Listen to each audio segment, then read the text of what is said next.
What's up, guys? Welcome back to BlockHash, exploring the blockchain, episode 296. Today, have another wonderful episode with Paulina Joskow from Ramp to talk about how they are helping integrate Web3 and what they're doing uh, from their side of things. Paulina, welcome to the show. Happy to have you here. Absolute pleasure. Hello, everybody. Hello, everybody. It's a great pleasure to be here. And hey, Brandon.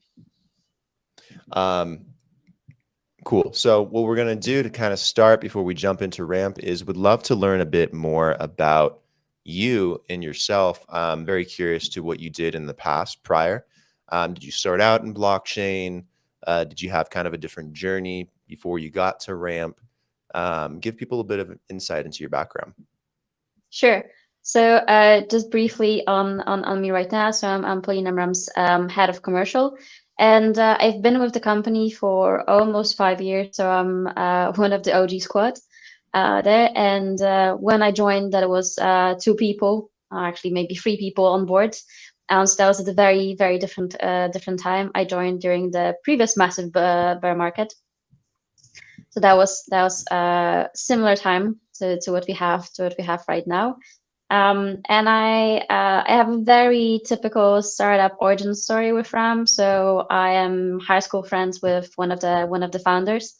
And at that time, I was working in traditional finance. I was working in a bank, and I was so utterly frustrated by how things were run there and how inefficient everything were. That was just driving me up the wall. So when the opportunity arrived to make a switch and go into something that's way more open, that's way more promising, I took it on very quickly, and I've been in crypto and I've been down that rabbit hole ever since.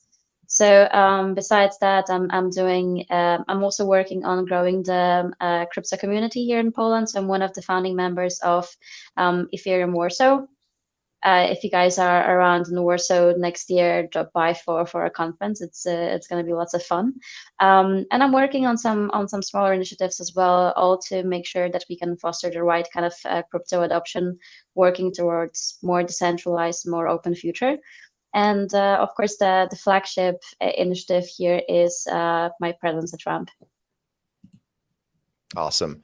What's something that maybe about crypto that interested you the most initially that got you wanting to be involved in the space that made you say, aha, this is the industry I want to be in? So actually, my background, my university background is in development economics. So Mhm. when I started, I was like massively exposed to all of the inefficiencies of the traditional payment systems and how fraudulent and corrupt that was. So that transparency and openness behind blockchain was something that really got me hooked. Um, and also just the hashtag blockchain for social good is something that is really close to me. And if in everything that I'm doing, I'm trying to foster that approach. So not just building to increase your net worth, not just build to increase your own value, but to build something that's going to solve actual real life issues that people have. And that's something that really struck a chord with me when I first heard about blockchain. Excellent. So what do you do at Ramp? What's your role there? So I'm the head of commercial, so I manage everything on the commercial side. That is sales, account management, marketing, parts of strategy, and this. But I mean, anybody who joined at an early stage knows that there's like 10 different hats. There's Mhm. with every day there's a different hat on top of your head, and you do different things. I used to do project management. I did lots of copy work on the application. I did everything that needed to be done around the office. I did product discovery. The usual as this at a startup at the early stage, we're focusing on all of different things. But since Ramp has grown quite a lot over the last few months, I managed to narrow down my field of expertise to just the commercial part of Ramp. Right now we are close to 200 people, which is quite a fast growth. So the company has changed quite a lot.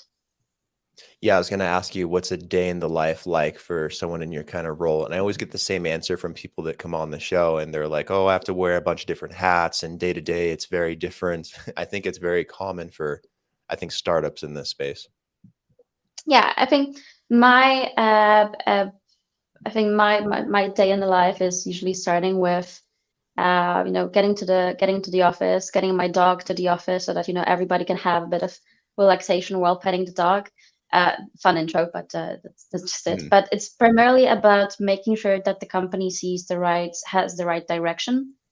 So talking to partners, talking to people in the industry gives me a lot of exposure to understanding what's new, what's up and coming, what's actually happening in crypto. So making sure that this is channeled down the company, that every person on the team knows what's happening within crypto, knows why we're doing that. It's the mission I have at Rump, making sure that we all know what we're doing, what we're focusing on, what's the ultimate purpose there. This is the objective that I have. Cool. So, what is ramp exactly? I'm assuming it's like this contracted word for on ramp or off ramp. But tell me a bit more about it. What are you guys trying to do and accomplish? Yeah, so our objective is to make the transactions in Web3 as easy and as efficient as just using commerce or internet. And we've seen this massive gap between the expectation and the demand for using crypto and the current available infrastructure. So when we started, we're like, yeah, I mean, there's so many cool applications being built on top of crypto. There's so many things you can do with money. You can program it, you can make it behave in a given way, but there's still very little ways that you can actually onboard yourself to that. Unless you want to go for the exchange, you don't really have any alternative option. So when we started, the purpose, the objective behind Rump was to streamline the process, remove it from the exchanges, bring it to the decentralized applications, so that when you're interacting with with an exchange, with an app, NFT marketplace, anything that runs on top of crypto, you can keep the entire onboarding flow within that one application. You don't have to jump through hoops, go to Coinbase or any other exchange, purchase crypto, then go back. You can keep all of that in one simple flow. That was our initial objective, and we're still working towards that goal. So making crypto onboarding and offboarding as easy as possible, making sure that the customers know what's happening to them, that they're being well protected, but at the same time, they're giving the option to participate in the non-custodial onboarding, that they can top up their non-custodial wallets. They can do it on their terms and not on the exchange terms. So that's our value proposition, and especially after the FTX collapse and just the Mhm. full rollout of what happened this year, it's even more important to keep that decentralization and then non-custody part, um, you know, uh, really on top of your priority lists. It must be good business for you guys right now. I mean, unfortunately, given what's happened with FTX in this year, I think the need for uh, more services, better on ramping, and self custody or non custodial type of situations for people is very appetizing right now. I think just the other day, like $1 billion+ in Bitcoin was like pulled from Coinbase of all places Yeah. into private wallets. So I think people want the ability to control these things, and I think they want to be able to do it on their terms, like you're saying. So are most of the partners that you guys are working with, are these like wallets, standalone wallets, or are these also like exchanges and other platforms that maybe want to venture into that field as well? So we work with all applications across the industry. So we're not limited to just non-custodial use cases. We also work with custodial use cases. My heart sits with the non-custodial ones, but our SDK is fit to work with all. We're working with wallets, with lots of DeFi applications. We're very happy in our partnerships with blockchain-based games. But the beauty of the SDK, the Ramp SDK, is that it's very universal. So it can support an exchange, it can support a wallet, it can do the onboarding process for an NFT marketplace, and it can also let you cash out from your in-game earnings. So the versatility of the product is one of its biggest advantages. It can work with any use case that you can imagine in crypto. Got it. So we kind of talked about the what. I'm curious about the how. How do you guys offer such, broad coverage for like payments and people being able to onboard and offboard so much more easily? And then, are you guys also incorporating like local payment methods depending on the area and the region? That could be credit cards and debit cards. It could be Apple Pay or Google Pay. Curious, how you guys go about doing that to make it so much more easy because it's been quite an issue for a while. So I think that the answer, it's to some extent, it's keeping the Mhm. infrastructure decentralized, as in you cannot have all in one entity, one company. You need to differentiate that. And Mhm. how we're differentiating that, it means that if we want to be global, and I believe crypto is global by definition, and so should we. If we want to be global, we need to coexist with multiple different entities, and that starts with coexisting with multiple different regulatory bodies. So we're working with FinCEN, we're working with FCA on making sure that, so those are the UK and US and UK authorities for financial regulation. So we're working with them. We're making sure we are correct, but we're abiding by the rules. We're being correct in our policies and practices to make sure that we can operate within their covered regions. So I think that's the first thing, that you cannot really go around the regulation. You need to comply with that. You need to comply reasonably with that regulation, because it's also in our power to influence how regulations will be built by showing good examples of abiding by the rules and just playing by the book there. So on one side, to get to that global coverage, to get those multiple payment methods, you need to have a good position with multiple different regulators, to have good coverage when it comes to payment methods. You need to primarily understand what payment method is the desired payment method in a given region. So at the beginning, the first misconception was that cards are just universally best. And that's not the case. That's not true, actually. So cards are not always the best solution for purchasing something online. If you've been for instance, in Poland, one of the most popular methods is a cross-bank initiative that allows for super fast payments. And those local payment methods, they exist across the world. In different countries, you have different regimes for executing payments. And the key to actually delivering good payment flow is to understand what is the default flow for a given region, what is the preferable flow, and working towards being able to obtain that flow and provide it to your users. So right now, Ramp is working in nearly in over 180 countries and territories. So we're fairly global. And depending on the region, we're supporting, of course, credit and debit cards, Apple Pay, Google Pay, ACHs, real-time transfers, faster payments, SEPA Instant, and soon to add more. So understanding that cards not always going to be your default payment is also a key step in delivering a really good payments use case, payments flow.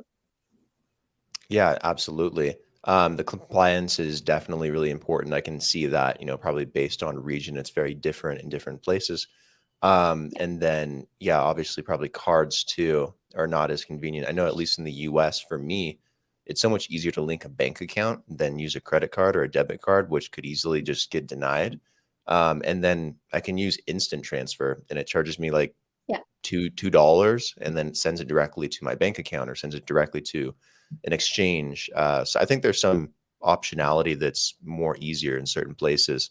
What's an example of maybe a region that you guys have been able to get compliance for and offer, maybe some different or unique types of payment options for people? I know you mentioned one, but what's one that's maybe more unique that stands out, or that you guys had some trouble with at first, or it was interesting? Yeah, I think the first one that we covered is still the most compelling example. So we started in the UK. So Hmm. Ramp's first covered region was United Kingdom, and UK was always like quite ahead of the curve when it comes to financial institutions. And UK was the first country where open banking initiative was actually implemented. And open banking is the opening of banks' ledgers, so to make them, more accessible to third parties. And when we started, we actually did a platform for peer-to-peer transactions between peer-to-peer atomic swaps between fiat and crypto. So we allowed two individuals to exchange value in a trust minimized way. So there was one person who said, "I want to sell my crypto, but I don't want to trust you." And I was the other person, "I want to buy crypto from you, but I don't really want to trust you as well." So we connected smart contracts with open banking ledgers. And that was the first proof of concept for Ramp. We did that back in like 2019, I guess. So that was a long time ago. And since then, we pivoted towards servicing dApps and just applications built on top of crypto.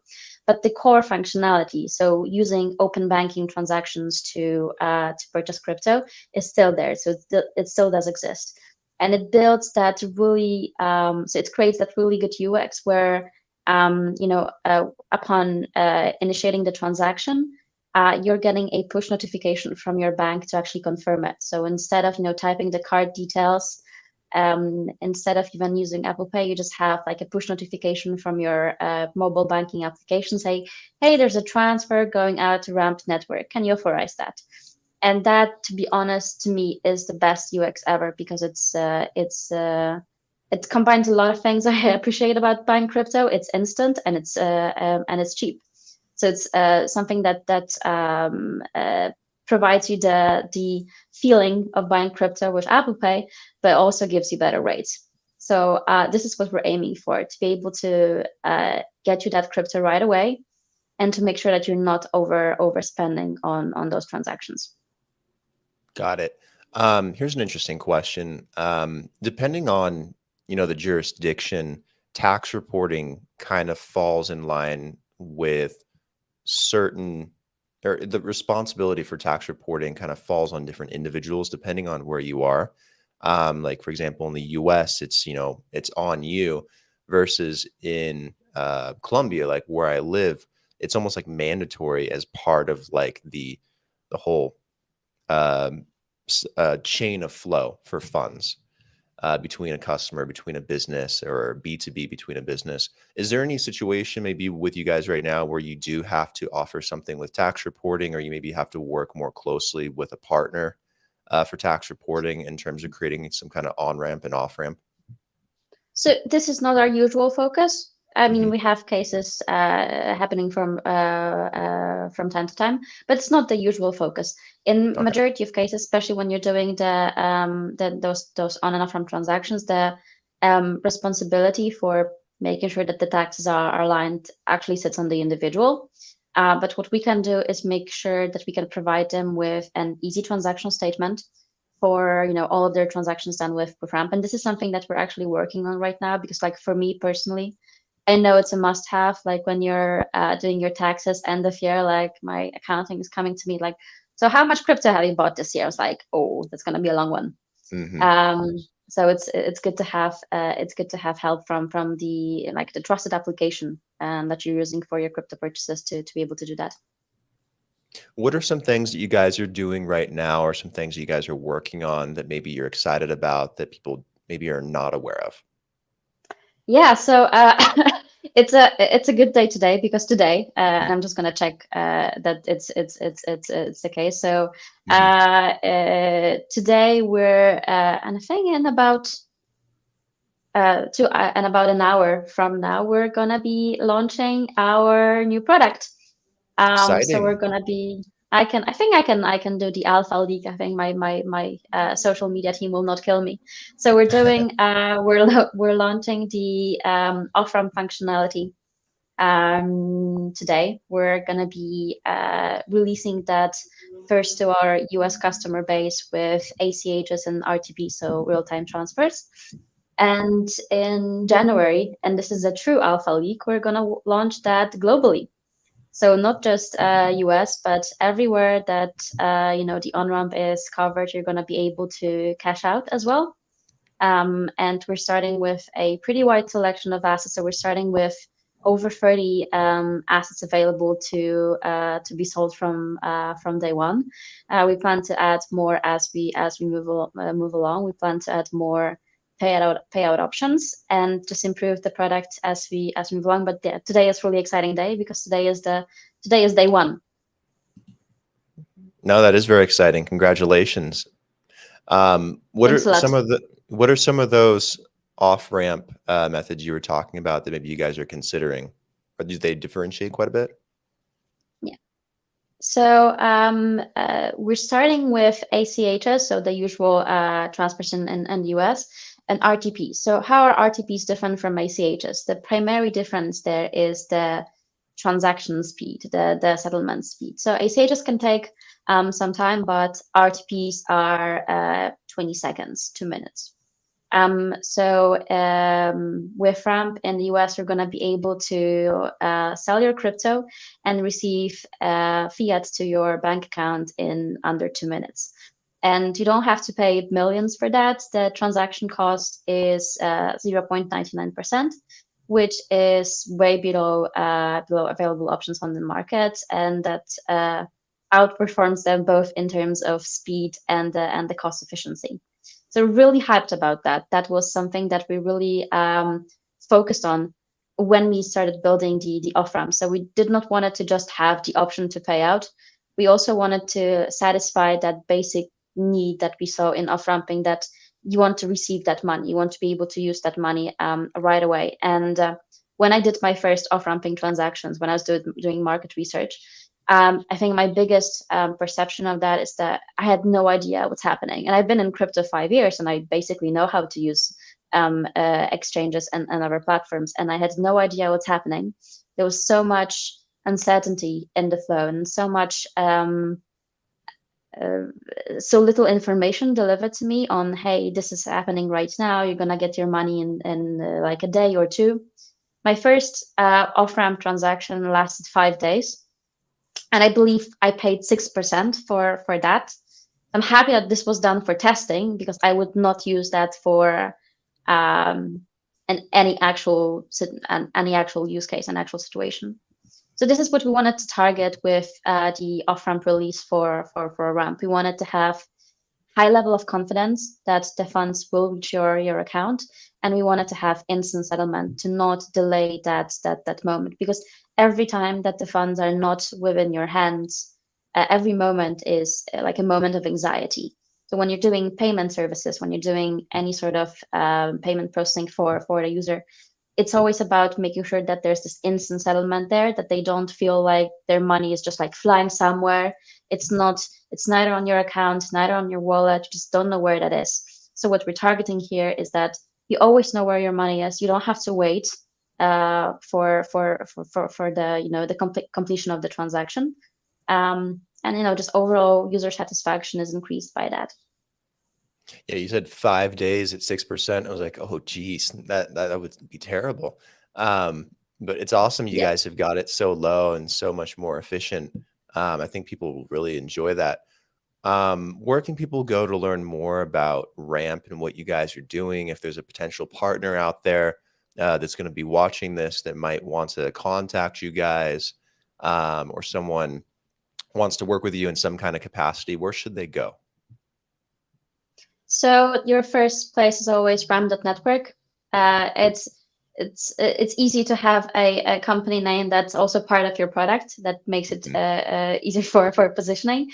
So ram.network is your first resource to go. But if you want to get into some technical details or just discuss about product possibilities, Feel free to reach out to me on Twitter. More than happy to discuss. I'm trying to be active on Twitter. So if you just want to have an open conversation, tag me on a post, and I'm happy to jump in. I need to work on my Twitter nickname because it's difficult to pronounce on non-Polish speaking podcasts. What's your Twitter But we'll figure that nickname? out. So it's Johannek, which does Johannek. make a lot of sense in Polish, but when you're typing it, just like sounds nothing like this. So that's a problem with Polish teams and Polish surnames and so on. It's like when you're talking on a conference or being on a podcast, like, what was that strange sound that you just made? Is that your name? Yeah, that's getting a bit complex. But feel free to just tag Ramp Network on Twitter, and I'm usually the person responding there as well. I'll have to check this out. What's your handle for Twitter? So it's Johannek, Juchenek. Complex, I said. I'm gonna have like a background image with that, so it's gonna be easier to Yeah, get you that should. down. I think I'm gonna work on that. I'm gonna ask my social media team to make that happen. Yeah, just get like a But yeah, printout, like sticker you can put on the wall. You can put it like right above your head or something. this is Exactly. Cool. Guys, make sure to check out Paulina, check out Ramp. Make sure to like and subscribe to the video and the podcast if you haven't already. Paulina, thank you for taking the time to come on the show. Really appreciate the time. Learned a bunch about Ramp as well as how on-ramping and off-ramping works, which I didn't know a whole lot about in the past. And then the fact that you guys are getting into so many regions and offering so many different coverage options is really, really cool. So congrats on that. Congrats on your guys' release today. Very excited for you guys. Thanks a lot. Thanks a lot. All right. Thanks everybody, and have a great day. Have a great day. Take care.